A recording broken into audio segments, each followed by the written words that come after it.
Hey, what's going on there, friends? My name is MJJH, and welcome back to another episode of Super Mario Galaxy. This is the final episode of the LP, because, in the last episode, we got through the Purple Comet Massacre, and now, in this episode, we're going to take on the final star in the game. Now, to unlock this star, you have to get 120 stars with both Mario and Luigi, beat Bowser for the second time in the Fate of the Universe, and then you'll get the notification that this galaxy has appeared. This is the Grand Finale Galaxy, which is the easiest galaxy in the entire game. So there's, like, no way that anyone should be able to fail this unless you really are terrible at this game. But anyway, let's get started. The Star Festival. Yup, this is a Star Festival, guys. The place where we begin the beginning of the game. That is right. And we have to collect 100 purple coins in here. Yes, this is the final purple coin challenge in the game that we have to deal with. You can talk to the people if you want. They'll congratulate you on your awesome defeat against Bowser. And now everyone can have a peaceful party. They can have a peaceful Star Festival without Bowser there to interrupt anybody. So that's a good sign. So, okay. So yeah, this is not really that hard of a purple coin challenge. Hey, what do you have to say? Gotta hear this. Royal Guard, sweet. And you're the Royal Guard commander. Yes, no one will ever kidnap or dispute again. I can't be serious about that. Now, guess what? This is the only way you can die in this place is if you're stupid enough to actually just get hit by this thing 3 times. So, yeah. I wouldn't advise killing yourself like that. I mean, unless you really desire to even do that, but in fact, I don't even know where it'll put you if you die. I think you just have to start all over. Oh well. This isn't even that hard of a purple coin challenge anyway. And guess what? The star appears right there. Yeah, we got that done already in 2.5 minutes. Sure, I'll take this letter. Okay, it's on the Wii message board. Alright, well, there we go. That's the last star in the game, everybody. Ladies and gentlemen, we officially 100% Super Mario Galaxy. We collected all 121 stars. Well, I still need to get the other star with Luigi, but why would I want to show that twice? Even though I do have that much time to do that, but whatever. Okay, well, anyway, and since it has been saved to the Wii message board, I'm actually going to show this off. Oops, that's the wrong thing. Didn't mean to go there. Alright, go over here. Okay, first of all, as you can see, I played Super Mario Galaxy for 23 minutes because I actually have to beat Bowser for a second time. And guess what? Dear someone, congratulations. We would like to send you a galaxy-sized thanks for saving all the power stars and playing to the very end. Until next time, the Super Mario Galaxy staff. This does not look like a galaxy-sized thanks, unless this picture counts, but alright. You can see there's a picture of Mario, Peach, and the Lumas hanging out in Good Day Galaxy, the starting point of Good Day Galaxy. Can I send this?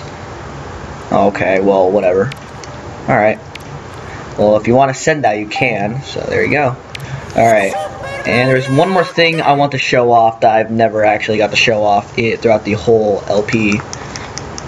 That I've actually want to show off for quite a while, but I want to save that as like a bonus feature. And since we do have plenty of time, so I might as well show off some bonus features. Okay. Also, another thing is if you collect all the power stars,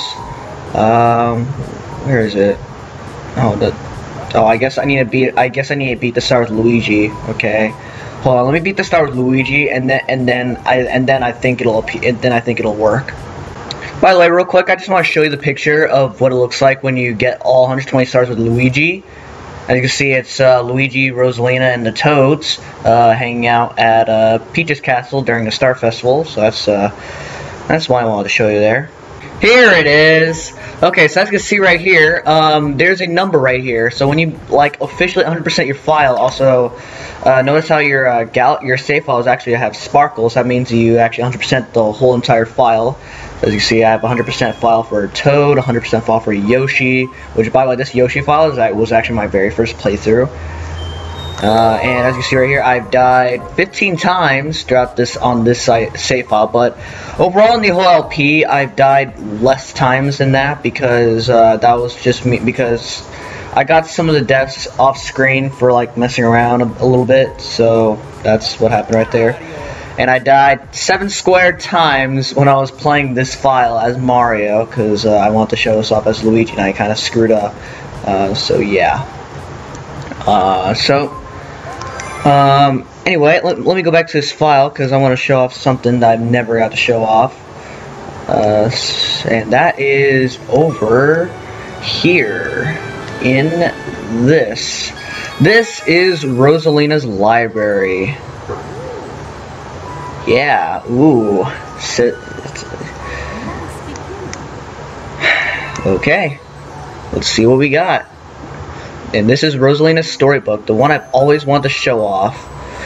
Okay, now the way I'm going to be doing this storybook is, I'm going to be having 8 guest commentators reading this story. 1 guest commentator per chapter, so you get to hear some awesome voice acting if the guest commentators are willing to voice act, but, yeah.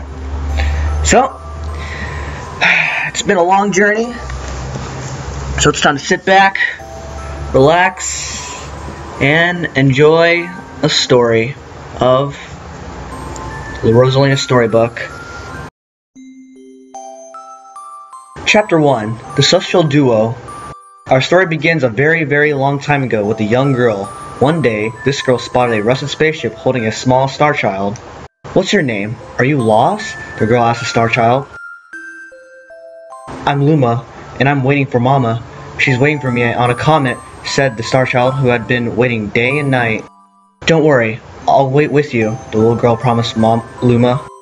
At nightfall, the little girl borrowed her father's telescope and peered into the sky. She looked and looked, but she saw nothing. Hours turned into days and then years, but still the sky revealed nothing.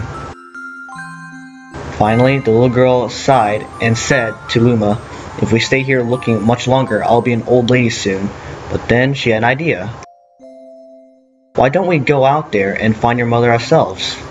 The girl and Luma fixed up the rusty spaceship, and then the two set sail into the starry sky. And this is how the search for the social mother began. 2. Starbits. Days passed with no sight of the comet, or even a single planet. Instead, asteroids extended as far as the eye could see. "If I had known it was going to take this long, I would have packed more jam," said the little girl, above the rumble of her belly. Before they left, she had packed all of her essential: telescope, butterfly net, stuffed bunny, bread, milk, jam, and apricot-flavored tea, but I forgot to bring water. At this, Luma burst into Gail's laughter, and the little girl began to pout. "As long as I have star bits, I'll be fine," said Luma. "Want some?" The little girl couldn't stay mad after hearing this. Luma continued to laugh at the little girl, couldn't help but join in. "Alright, maybe just a nibble." Leaning far to the ship, the pair began to collect starbits with the girl's net and almost fell out a few times, but they still kept collecting. Starbits taste like honey.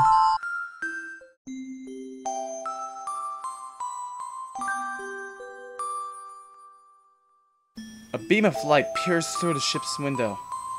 Thinking it was the morning sun, the girl peered through the window, only to find a turquoise blue comet shimmering at her. The little girl shook the sleeping Luma awake and shouted excitedly, "We have to get to that comet!" The pair descended on the comet and found that it was made of ice. They looked high and low, but Luma's mother was nowhere to be found. Exhausted, the little girl sat down with a flop, utterly unable to make another step. "Look!" peering down at the icy ground where the Luma was pointing. The little girl suddenly noticed clusters of starbits encased in the ice. Pretty good, huh? Finding starbits is my specialty, Luma said, beaming. There's ice here, but it's so warm. I'll bet there's water here too. The two decided to stay on the comet for a while. Riding the turquoise comet, the pair continued their search for Luma's mother.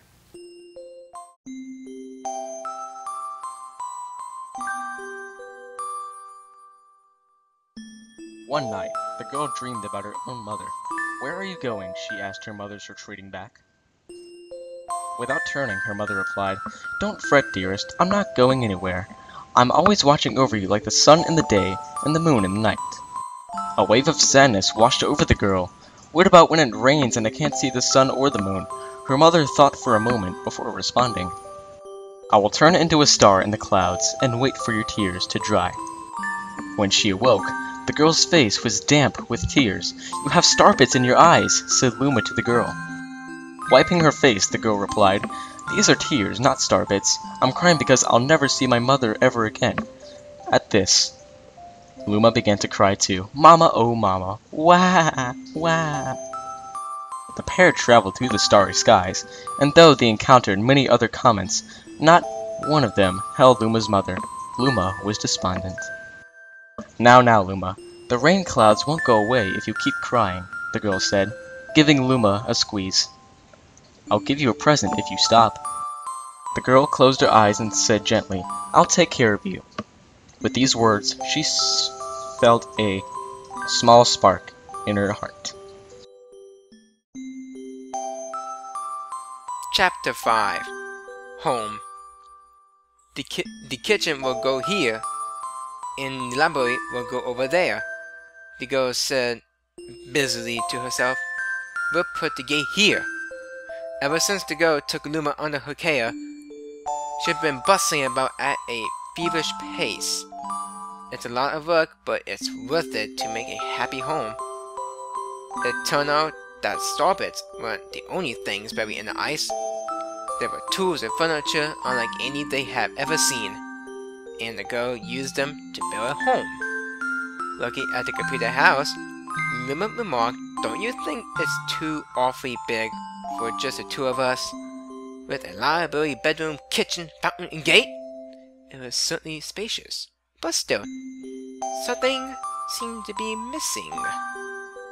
"If only my father, brother, and mother were here," the girl said wistfully. Indeed, the house was too large for its two small residents. That night, clutching her favorite stuffed bunny close to her heart, the girl fell asleep in the starship. It's like my chapter 5. I don't know what chapter I was doing, but I think it's chapter 4. But hey, thank God I got this shit all nice and sexy. Chapter 6. Friends. Then one day, while the girl sat sipping tea, a tiny apricot-colored planet appeared on the horizon. From the planet, another Luma of the same color emerged. "Do you two know each other?" the girl asked the two Lumas gleefully. Despite the girl's excitement, they seemed uneasy. The two Lumas neither drew closer nor backed away from each other. Instead, they just stared. Then one Luma broke the silence. "My mama." At once, the apricot Luma parroted back, "My mama, my mama. My mama, my mama." The two Lumas began to dance around the girl frantically, and neither showed any sign of stopping. The girl was so charmed by this adorable scene that she couldn't help but laugh, and that's when something very strange happened. Suddenly, more Lumas began to pop out from the apricot planet. They were different colors, but they all shouted the same thing, "My mama, my mama." The sight of all the shouting Lumas only made the girl laugh harder. "What am I going to do with all these children?" The Lumas just stared blankly as she doubled over laughing. "I guess we'll have to name each and every one of you." Tomorrow, once she had finished naming them all, she would begin moving all the Lumas into the new house. Chapter 7. The Telescope. After seeing their 100th comet, a sudden thought popped into the girl's head. I wonder if my home planet is still as blue as it was. That's when she remembered her father's telescope. Peeking into the telescope, a tiny blue dot floated into sight. It was smaller than a starbit. How strange. It's so far away, but it feels so close.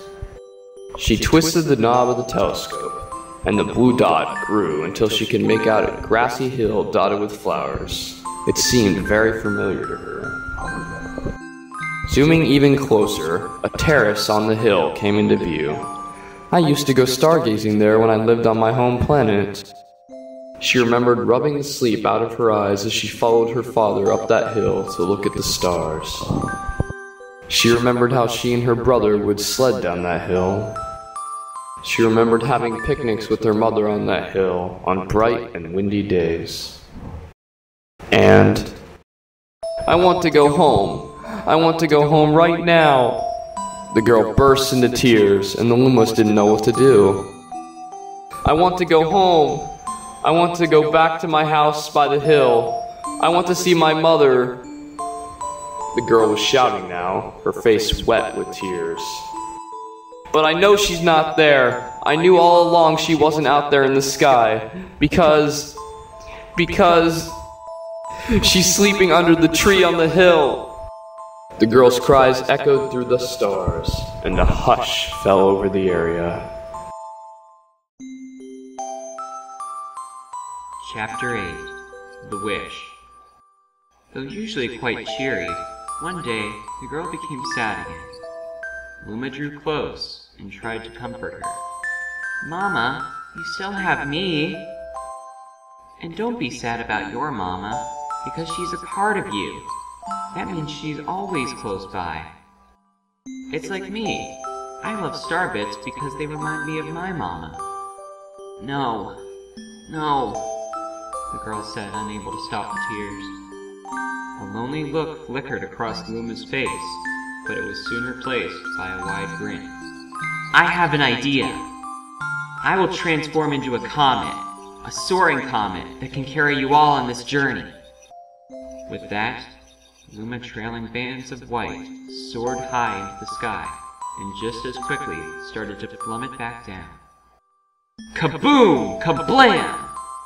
The ground shook, and a bright light poured out of the crater that the Luma had created. Bands of light twisted together to form a comet tail, and then Luma emerged, reborn as a comet. The girl could scarcely believe her eyes. "But how?" she kept asking. "Our destiny as Lumas is to transform into different things," said a red Luma who had suddenly appeared. "Stars, comets, planets, we can become all of these things. When I grow up, I want to become a star that makes someone special smile," said a green Luma. A blue Luma chimed in. "That Luma turned into a real cutie of a comet, didn't he?" All of the Lumas together said, "No more crying, Mama." "Thank you," said the girl in a whisper, and she pulled the Lumas close and hugged them. From that day on, starbits no longer fell from the girl's eyes. The comet set forth for the girl's home planet, its long tail blazing proudly behind it. Final chapter, Family. With its many lumas and telescopes, the comet was quite a sight to behold. The girl and the lumas were proud to call it home. At a welcoming party for a new luma, the girl gathered everyone in the kitchen and said in a louder voice than usual, "All right, everyone, let's make a cake sprinkled with star bits. Then it will be a star cake." The lumas excitedly began to gather the ingredients. As she watched the lumas scurry about, the girl smiled and thought to herself, "This is my family now, and I will stay with them until they're ready to leave the nest. And when they do leave, I'll see them off with a smile. Because that's what makes a mother happiest." That night, when the girl lay down to sleep, a soft light enveloped her and reminded her of the blue planet she once called home. But it would be nice to return home once every 100 years to nap in my favorite sleeping nook. The comet carrying the Lumas and the girl continues on its journey to this very day. With more family members in tow than can be counted, it's said that the comet visits the girl's home planet once every 100 years, its proud white tail glittering in the sky. The end.